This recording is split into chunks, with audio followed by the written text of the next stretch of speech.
గెలిపాద news BTV ప్రేక్షకులందరికీ నమస్కారం. ఈరోజు మరి ఈనాడులోకి వెళ్ళిపోదాం. ఈనాడులో ఈరోజు ప్రధాన సంచికలో వార్తల్లోకి వెళ్ళిపోదాం. చూసుకోవచ్చు, పండుటాకులపై పగ, పింఛన్ల కోసం బలవంతంగా సచివాలయాలకు రప్పిస్తున్న యంత్రాంగం, మండు టెండర్లో అభాగ్యుల అపతోహాలు, సర్కారు కర్కశ నిర్ణయాలు, ఆపై విపక్షాలపై అపనిందనలు, వైకాపా వికృత క్రీడకు మనస్సాక్షి లేని ఉన్నతాధికారుల సహకారం, చేష్టలుడికి చూస్తున్న ఎన్నికల సంఘం అంటూ ఒక వార్త అయితే ఇచ్చారు. వెంటనే కింద వైకాపా శవ రాజకీయం చూసుకోవచ్చు. తేదేపా వల్లే ఇంటింటికి పింఛన్ రాలేదని దుష్ప్రచారం, మండు టెండర్లో వృద్ధుల్ని మంచాలపై ఊరేగిస్తూ సచివాలయం తీసుకెళ్లిన వైన్యం, ఎండదెబ్బకు తాళలేక చనిపోయిన వారి ఇళ్లకు వెళ్ళి ప్రతిపక్షాలపై నీచ రాజకీయం అంటూ ఒక వార్త అయితే ఇచ్చారు. ఇక్కడ మనం చూసుకోవచ్చు, పింఛన్లు కోసం ఎలా తీసుకెళ్తున్నారో వృద్ధుల్ని అనేది చూసుకోవచ్చు. ఇక్కడ దాకా వృద్ధుల్ని అనారోగ్యంతో ఉన్నవారిని మంచాలపై ఊరేగిస్తూ అంటూ ఒక వార్త అయితే ఇచ్చారు. ఇక్కడ చూసుకోవచ్చు, వాలంటీర్లు లేని రాష్ట్రంలోనూ పింఛన్లు పంపిణీ చేస్తున్నారుగా అంటూ ఒక వార్త హైలైట్ చేస్తూ ఇచ్చారు. ఈ ప్రక్రియ నుంచి వాలంటీర్లకు తొలగించడంలో జోక్యం చేసుకోలేం, పెన్షన్ల పంపిణీ కేంద్ర ఎన్నికల సంఘం తీసుకున్న చర్యలు సంతృప్తికరం, హైకోర్టు స్పష్టీకరణ, ఈసీ ఉత్తర్వులను సవాల్ చేస్తూ దాఖలైన పిల్ కొట్టివేత అంటూ ఒక వార్త అయితే ఇచ్చారు. అంటే దాదాపు కొద్ది రోజులుగా పింఛన్ల పంపిణీ ప్రక్రియ మీద ఇటు వైసీపీ అటు టీడీపీ ఒకరి మీద ఒకరు ఆరోపణలు చేసుకుంటూ చివరికి ప్రజలకు ఇబ్బందులు కలిగేలాగా, ముఖ్యంగా వృద్ధులు వికలాంగులు తీవ్ర ఇబ్బందులు పడేలాగా చేస్తున్న వైనం సంబంధించిన కథనాలు అందరినీ ఇబ్బంది పెడుతున్నాయని చెప్పుకోవాలి, ఆలోచింపజేస్తున్నాయి. సానుభూతి కోసం శవ రాజకీయాలు జగన్కి అలవాటే. 2019లో బాబాయ్ హత్య, కోడికత్తి, ఇప్పుడు పింఛన్ల డ్రామా ఆడుతున్న సీఎం, ఇంటింటికి వెళ్ళి పింఛన్ ఇవ్వలేనంత అసమర్థుల అని సిఎస్కు సూటి ప్రశ్న, తేదేపా అధికారంలోకి వచ్చిన మొదటి నెలలో ఇంటి వద్దకు 4,000 పింఛను, రావులపాలెం ద్రాక్షారామ ప్రజాగళంలో సభల్లో తేదేపా అధినేత చంద్రబాబు చేసిన వ్యాఖ్యలను హైలైట్ చేస్తూ ఒక వార్త ఇచ్చారు. అదేవిధంగా ఇక మనం చూసుకోవచ్చు, ఇంటింటికి పింఛన్లు ఇచ్చేందుకు ఉద్యోగులు లేరా అంటూ పవన్ కళ్యాణ్ చేసిన వ్యాఖ్యలను హైలైట్ చేస్తూ ఒక వార్త ఇచ్చారు. గతంలో థియేటర్ల వద్ద డ్యూటీలు వేశారు కదా, మరి సిఎస్ ఎక్స్లో ప్రశ్నించిన పవన్ కళ్యాణ్ అంటూ ఒక వార్త ఇచ్చారు. అదేవిధంగా ఇక్కడ మనం చూసుకోవచ్చు, కరెంటులోనూ కోట్లాట అంటూ ఒక వార్త ఇచ్చారు.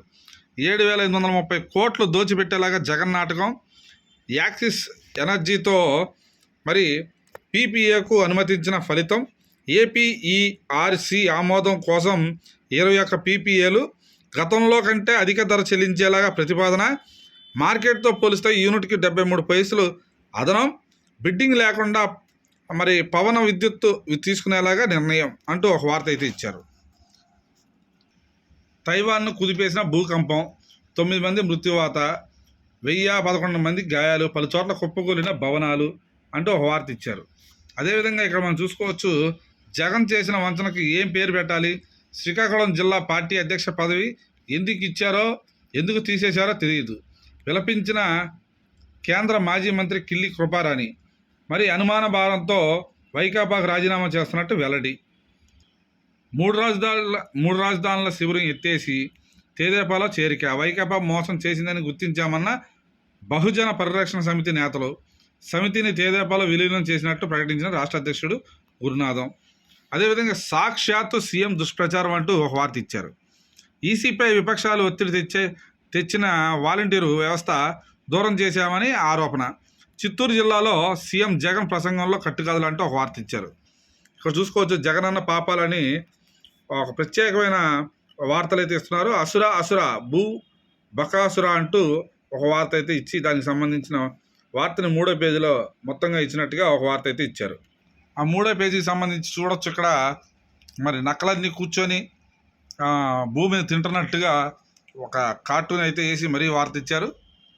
అసుర భూ బకాసుర అంటూ ఇక్కడ మనం చూసుకోవచ్చు, జగనన్న పాపాలు అంటూ ఒక వార్త అయితే భయంకరంగా హైలైట్ చేసుకుంటూ ఇచ్చారు.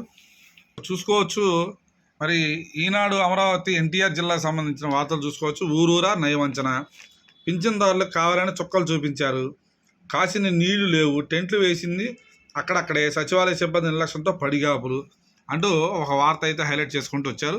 దానికి సంబంధించిన ఫోటోలు కూడా అన్ని చోట్ల తీసి ఒక వార్త అయితే ఇచ్చారు. ఇక్కడ చూడొచ్చు, తెగబడిన తలూపుతారేం అంటూ ఒక వార్త ఇచ్చారు. కాకి వైఖరితో పెరుగుతున్న రాజకీయ దాడులు, వైకాపా నేతల ఆదేశాలతో బాధితులపైన కేసులు, కోడ్ ఉన్నా విస్మరించి అడుగడుగున తాసు అంటూ ఒక వార్త.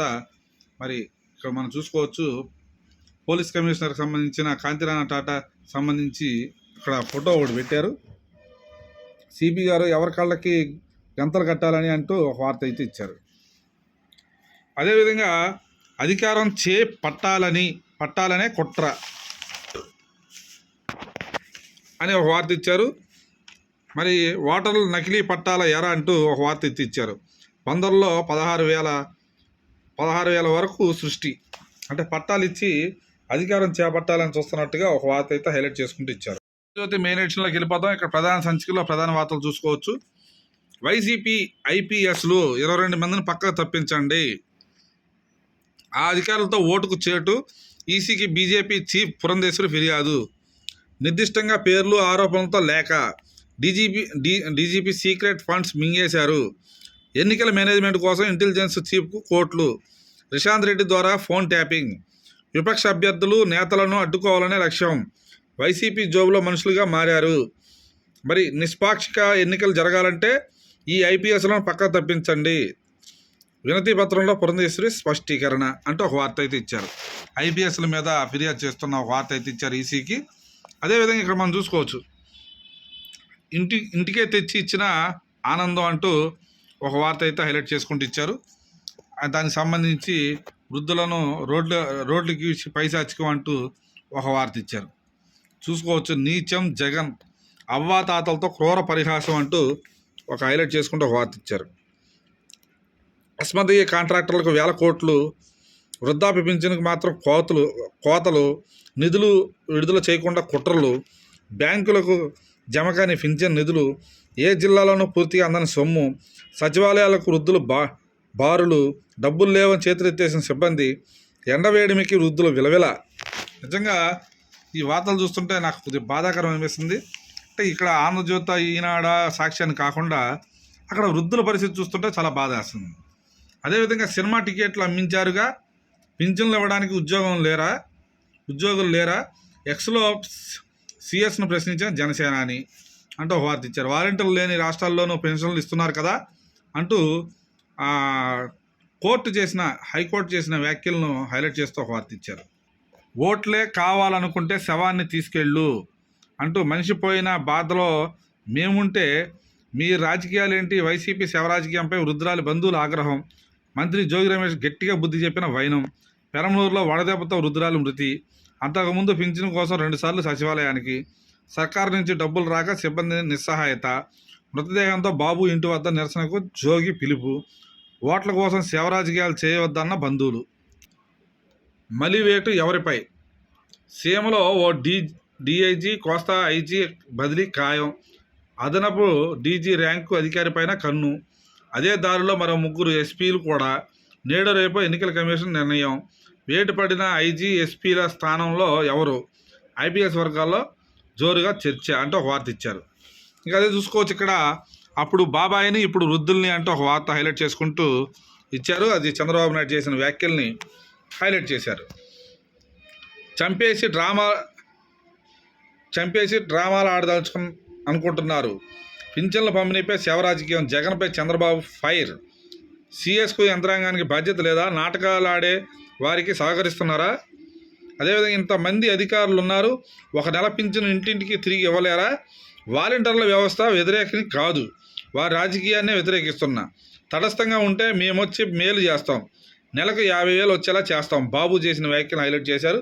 అదేవిధంగా నేను పశుపతినే, గరాళాన్ని మింగిన శివుడు అవతారం ఎత్తా, రాక్షస పాలన నుంచి రాష్ట్రాన్ని కాపాడుకోవాలి, అనుమానాలైనా భరిస్తా, ప్రజాగళంలో బాబు అంటూ ఒక వార్త అయితే హైలైట్ చేసుకొచ్చారు. అదేవిధంగా ఇక్కడ మనం చూసుకోవచ్చు,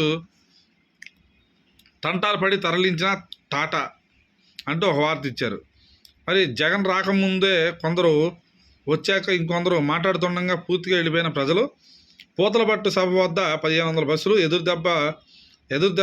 ఎండదెబ్బకు బస్సు కూడా దిగని మహిళలు, వేడెక్కిన వాటర్ ప్యాకెట్లను ముట్టుకోలేని పరిస్థితి, రోడ్ షో పేరిట బస్సు నుంచి వివాదం, రోడ్ షో జరిగిన ప్రాంతాల్లో చెట్లు నరికివేత, ప్రజలకు తప్పని ట్రాఫిక్ ఇబ్బందులు. ఇది చూసుకోవచ్చు, తైవాన్లో భారీ భూకంపం అంటూ ఒక ఫోటోతో ఒక వార్త ఇచ్చారు. 9 మంది దుర్మరణం, 821 మంది గాయాలు, తీవ్రత 7.2, కూలిన వంతెనలు, ఒరిగిన భవనాలు, శిథిలాల కింద 127 మంది. నేడు రేపు పెరగనున్న వడగాల్పులు. వైజాగ్లో విజృంభించారంటూ మరి క్రికెట్ గురించి కోల్కతా భారీ స్కోరు 272/7, ఐపీఎల్ చరిత్రలో రెండో అత్యధిక స్కోరు. మరి Narine, Raghuvanshi, Russell super innings, ఢిల్లీపై 106 పరుగులతో ఘన విజయం అంటూ ఒక వార్త ఇచ్చారు. ఇక ఆంధ్రజ్యోతి ఎన్టీఆర్ జిల్లా విషయానికి వస్తే ఎండలో ఏడు పింఛన్, వాలంటీర్ల డైరెక్షన్, వైసీపీ నాయకులు యాక్షన్ అంటూ ఇక్కడ మనం చూసుకోవచ్చు. మరి వృద్ధులు పడుతున్న కష్టాలకు సంబంధించిన ఫోటోలతో ఒక వార్త అయితే ఇచ్చారు. దీనికి సంబంధించి సచివాలయ సిబ్బంది ఓవర్ యాక్షన్, పెన్షన్ కోసం వృద్ధులు, దివ్యాంగులు ముప్పతప్పులు, ఎండలో అష్టకష్టాలు పడిన ముదిసరులు, పింఛన్దారులను ఆటోల్లో తిప్పిన వైసీపీ నాయకులు, సచివాలయాల వద్ద వాలంటీర్ల తిష్ట, నడవలేని స్థితిలో వచ్చిన దివ్యాంగులు, రాత్రి 7:30 గంటల వరకు సాగిన పంపిణీ, కొన్ని చోట్ల అరకొరగానే వచ్చిన వారు వెనక్కి. కాలకూట విషం, పెన్షన్ జాప్యంపై ఐపీఆర్ఎస్ వాయిస్ కాల్స్, ప్రతిపక్షాల వల్లే ఈ పరిస్థితి అని రికార్డింగ్, మంగళవారం నుంచి ప్రతి పెన్షన్దారుడికి వైసీపీ సోషల్ మీడియాలో నకిలీ వీడియోలు అంటూ ఒక వార్త అయితే హైలైట్ ఇచ్చారు. కాల్కోట్ విషయం అంటూ. డీజిల్ దోపిడీ, భవానీ ద్వీపంలో బోట్లకు వినియోగించే డీజిల్ పక్కదారి పడుతున్నట్టుగా హైలైట్ చేస్తూ ఒక వార్త ఇచ్చారు. రెడ్ హ్యాండెడ్గా పట్టుకున్న డివిజన్ అధికారులు, 4 ఏళ్లుగా ఇదే వరుస, ఉన్నతాధికారి కనుసన్నల్లో ఇంటి దొంగలే పనే అంటూ ఒక వార్త అయితే ఇది హైలైట్ చేసుకొచ్చారు. చంద్రబాబు నాయుడు గెలుపు ఖాయం, దుర్గమ్మను దర్శించుకున్న ఎంపీ రఘురామకృష్ణరాజు చేసిన వ్యాఖ్యలను హైలైట్ చేసుకుంటూ వచ్చారు. శ్రీరాంపురం పిఏసిఎస్లో 30 లక్షలు స్వాహా, రైతుల సొమ్ముల జమ చేయకుండానే పరారైన మరి చూసుకోవచ్చు పిఏసిఎస్ కార్యదర్శి, అధికారులు విచారణ అంటూ ఒక వార్త ఇచ్చారు. మరి ఇక్కడ చూసుకోవచ్చు మహిళా వాలంటీర్తో పాద పూజ, ఎమ్మెల్యే కొడాలి నానిపై మండిపడుతున్న మహిళా సంఘాలు అంటూ ఒక వార్త అయితే హైలైట్ చేసుకుంటూ వచ్చారు. ఈరోజు ఎన్టీఆర్ జిల్లాకు సంబంధించిన వార్తలు. ఆంధ్రజ్యోతిలో వైసీపీ ఐపీఎస్లు అంటూ ఒక్కొక్కరు ఫోటోలు 22 మంది పక్కకు తప్పించండి అంటూ అధికారులతో ఓటుకు చేయటం అంటూ ఈసీకి బీజేపీ చీఫ్ పురంధేశ్వరి ఫిర్యాదు చేసిన నేపథ్యంలో ఒక కథనం ఇచ్చారు. వాళ్ళందరికి సంబంధించిన వివరాలు అయితే ఇక్కడ ఇవ్వడం జరిగింది. చూసుకోవచ్చు ఎవరెవరు పాత్రలు ఉన్నాయనే విషయాలను కూడా హైలైట్ చేసుకుంటూ ఆంధ్రజ్యోతి ఒక ప్రత్యేకమైన కథనం ఇచ్చింది. వీరందరికి సంబంధించి వివరాలు అయితే వీరి మీద చర్యలు తీసుకోవాలి, వీళ్ళని ఇక్కడ మార్చాలనే విషయాన్ని వెల్లడిస్తూ ఒక వార్త అయితే ఇచ్చారు. ఇక్కడ మనం చూసుకోవచ్చు. దీంట్లో మన విజయవాడ కమిషనర్ కూడా ఉన్నట్టుగా ఆమె ఫిర్యాదు చేసిన దాంట్లో ఉన్నట్టుగా వార్త అయితే ఇచ్చారు. వెళ్దాం. ఇక సాక్షి మనకు తెలియదేం కాదు. మొదటి పేజీ ఎప్పుడు ధర్మాన్ని గెలిపించండి, విశ్వసనీయత, మోసం రెండింటిలో మీరే దేనివైపో ఆలోచించండి, పూతలపట్టు సభలో ప్రజలకు సీఎం జగన్ పిలుపు అంటూ మరి జగన్ ఒక చిన్నారితో ఉన్న ఫోటోను ఒకటి పెట్టి దానికి సంబంధించి భారీగా వచ్చిన జనాన్ని చూపిస్తూ ఒక వార్త అయితే ఇచ్చారు. ఇంకా అదేవిధంగా సీఎం జగన్ లేకపోయి ఏం చేశారు, విశాఖ ఉక్కుపై కేంద్రాన్ని ప్రశ్నించిన హైకోర్టు, అదే ఒక వార్త ఇచ్చారు. అదేవిధంగా ఇక్కడ ఫ్యాక్ట్ చెక్, నిర్జీవం బాబు సంస్కృతి, జనజీవం జగన్ జాగృతి, అస్మదీయుల కోసం బాబు హయాంలో డైరీలు మూత, చిత్తూరు డైరీ జగన్ హయాంలో జవజీవాలు, పునఃప్రారంభానికి శరవేగంగా చర్యలు, చక్కెర కర్మాగారాలను మూసేసింది బాబే, నేడు ఆ కార్మికులను ఆదుకున్నది జగన్, వాస్తవాలను దాస్తున్న రామోజీ, ఇది ఒక వార్త అయితే ఇచ్చారు. త్వరలో ఇంటర్ 10 ఫలితాలు, ఇంటర్ జవాబు పత్రాల మూల్యాంకనంలో నేటితో ముగిసింది. ఈ నెల 12వ తేదీన ఇంటర్ ఫలితాలను వెల్లడించే అవకాశం ఉన్నట్టుగా సమాచారం. 10వ తరగతి మూల్యాంకనం కూడా ఈ నెల మనం చూసుకోవచ్చు. ఈ నెల 8వ తేదీన ముగిన నేపథ్యంలో ఈ ఫలితాలను కూడా వీలైన త్వరగా ప్రకటించే అవకాశం కనబడుతుంది. ఇక వైఎస్ఆర్సీపీలో చేరిన కుప్పం టీడీపీ నేతలంటూ ఒక వార్త అయితే ఇచ్చారు. సీఎం జగన్ సమక్షంలో పార్టీలో చేరిన ఉమ్మడి చిత్తూరు జెడ్పీ మాజీ చైర్మన్ ఎన్ సుబ్రహ్మణ్యాయుడు, కుతూహలమ్మ కుమారుడు టీడీపీ నేత ఏ హరికృష్ణ, మాజీ ఎమ్మెల్యే లలిత కుమారి కూడా అంటూ ఒక వార్త. ఇక దిగ్విజయంగా పింఛన్ల పంపిణీ, చంద్రబాబు అంటూ కుట్రలను అధిగమించి పింఛన్ల పంపిణీ చేస్తున్న ప్రభుత్వం అంటూ ఒక వార్త అయితే హైలైట్ చేసుకుంటూ ఇచ్చారు. బుధవారం మధ్యాహ్నం నుంచే సచివాలయాల్లో అవాతాతలకు పింఛన్లు, 6 గంటల్లోనే 26,64,40 మందికి, అదేవిధంగా 785.25 కోట్లు పంపిణీ చేసినట్టుగా ఒక వార్త ఇచ్చారు. మరో 3 రోజులు కొనసాగనున్న పంపిణీ బుధవారం మధ్యాహ్నం నుంచి పంపిణీ చేస్తామని చెప్పిన ప్రభుత్వం వాలంటీర్ల బంధాన్ని బాబు అంటుకో తెరవడంతో ఆ సమాచారం తెలియక వృద్ధులకు ఇబ్బందులు. ఎక్కువగా అనారోగ్య సమస్యలున్న వృద్ధులు, దివ్యాంగులు వంటి వారిని ఇంటి వద్దే పింఛన్ ఇస్తామని అధికారులు. ఇంటింటికి వెళ్ళి పింఛన్ ఇవ్వడం ఏపీలోనే ఉంది. ఇంటి వద్దకే సంక్షేమ పథకాలు తీసుకెళ్లడం మంచి పని. సీజే నేతృత్వంలో హైకోర్టు ధర్మాసనంలో వ్యాఖ్య. వాలంటీర్లపై నిషేధం వ్యవహారంలో జోక్యానికి తిరస్కృతి. ప్రత్యామ్నాయ ఏర్పాటు సంతృప్తికరమని వెల్లడి అంటూ ఒక వార్త అయితే. అవ్వాతాతల ఉసురు బాబుకు తగలక తప్పదు అంటూ ఒక వార్త అయితే హైలైట్ చేసుకొచ్చారు. పేరు నాని చేసిన వ్యాఖ్యల్ని. బాబు కుట్రలతో పండుటాకులు విలవిల. పింఛన్ల కోసం సచివాలయాలకు వెళ్ళొస్తూ ఒక్కరోజులోనే 20 మంది మృత్యువాత అంటూ ఒక వార్త అయితే హైలైట్ చేసుకుంటూ వచ్చారు. అదేవిధంగా టీడీపీ ఆహాకారాలు, చంద్రబాబుపై సీనియర్ల తిరుగుబాటు, సీట్ల కేటాయింపులో విఫలమయ్యారనే ఆవేదన, బీసీ సాగుతో ఏలూరు సీటు యనమల అల్లుడికి ఇవ్వడంపై మాగంటి బాబు ఆగ్రహం, నమ్మించి మోసం చేశారంటున్న కిమిడి నాగార్జున, బండారు సత్యనారాయణమూర్తి, అనపర్తి బరిలో ఇండిపెండెంట్గా మరి నల్లమిల్లి, కోవూరు వేమిరెడ్డి ప్రశాంత్ రెడ్డి ప్రచారంలో వర్గపోరు. విజయవాడ సిటీ ఎన్టీఆర్ జిల్లా విషయానికి వస్తే ఈ పాపం బాబుదే అంటూ ఒక వార్త అయితే హైలైట్ చేసుకుంటూ వచ్చారు. 7 పింఛన్, పెన్షన్ల కోసం పన్నుటాకులు, పడిగాపులు, వాలంటీర్లు లేక సచివాలయాలు బాటపట్టిన అవ్వాతాతలు, 58 నెలల తర్వాత మళ్లీ క్యూలు, జిల్లా వ్యాప్తంగా మండు టెండలో ఇబ్బందులు, పింఛన్ పంపిణీపై ప్రారంభించిన సచివాలయ ఉద్యోగులు. ఇక్కడ మనం చూసుకోవచ్చు, కొత్త జిల్లా ప్రగతి బల అంటూ ఒక వార్త అయితే హైలైట్ చేసుకుంటూ వచ్చారు. జిల్లా ముఖ చిత్రం ఇలా ఉంది. జనాభా 22.18 లక్షలు, విస్తీర్ణం 3316, మండలాల సంఖ్య 20, గ్రామాలు 321, కార్పొరేషన్ 1, మున్సిపాలిటీలు 5, పంచాయతీలు 288, ఓటర్లు 16,86,86,952 మంది. అంటే మన జిల్లాలకు సంబంధించి ఇది మన ఎన్టీఆర్ జిల్లాకు సంబంధించిన వివరాలు అయితే వెల్లడించారు. చేరువైన పాలనలో అభివృద్ధి పరుగులు, వెనువెంటనే పరిష్కారం అవుతున్న సమస్యలు, పల్లె చెంతకు సకల సౌకర్యాలు, విద్యా వైద్య అభివృద్ధికి రాష్ట్ర సర్కారు పెద్దపీట, విజయవాడపై మరింత ఫోకస్, మెట్ట ప్రాంతాల ప్రజలపై అందుబాటులో అధికారులు, నేడు 3వ వసంతంలోకి ఎన్టీఆర్ జిల్లా అంటూ ఒక వార్త అయితే హైలైట్ చేసుకుంటూ వచ్చారు. మరి ఎన్టీఆర్ జిల్లాలో దాదాపు 3 సంవత్సరాలుగా జరిగిన అభివృద్ధి నేపథ్యంలో ఒక వార్త అయితే హైలైట్ చేసుకుంటూ వచ్చారు. ఇక పార్టీ ఎన్నికల ప్రచారంపై ఫోకస్. ఎన్టీఆర్ జిల్లా జేసీ సంపత్ కుమార్ అంటూ ఒక వార్త ఇచ్చారు. అదేవిధంగా దుర్గమ్మ సేవలో ఎన్నికల వ్యయ పరిశీలకురాలు అంట ఎవరో దుర్గమ్మ సేవకి ఎన్నికల వ్యయ పరిశీలకురాలు వచ్చారు. ఆమెకు సంబంధించిన వార్త అయితే ఇచ్చారు. నేనా నికం ఆమె దుర్గమ్మ దర్శనం చేసుకున్న నేపథ్యంలో ఒక వార్త అయితే హైలైట్ చేసుకుంటూ ఇచ్చారు. అదేవిధంగా ఇక్కడ చూసుకోవచ్చు, క్షుణ్ణంగా తనిఖీలు చేస్తున్నామంటూ ఒక వార్త అయితే హైలైట్ చేసుకుంటూ వచ్చారు. గన్నవరం పరిధిలోని అదొక వార్త ఇచ్చారు. ఇక్కడ చూసుకోవచ్చు, జిల్లాలో 30 పోలీస్ యాక్ట్ నిషేధాజ్ఞలు అంటూ ఒక వార్త అయితే హైలైట్ చేసుకుంటూ వచ్చారు. ఇది ఖచ్చితంగా ప్రతి ఒక్కరు తెలుసుకోవాలి. మరి జిల్లాలో 30 యాక్ట్ అమల్లో ఉంది కాబట్టి జాగ్రత్తలు వహించాలి.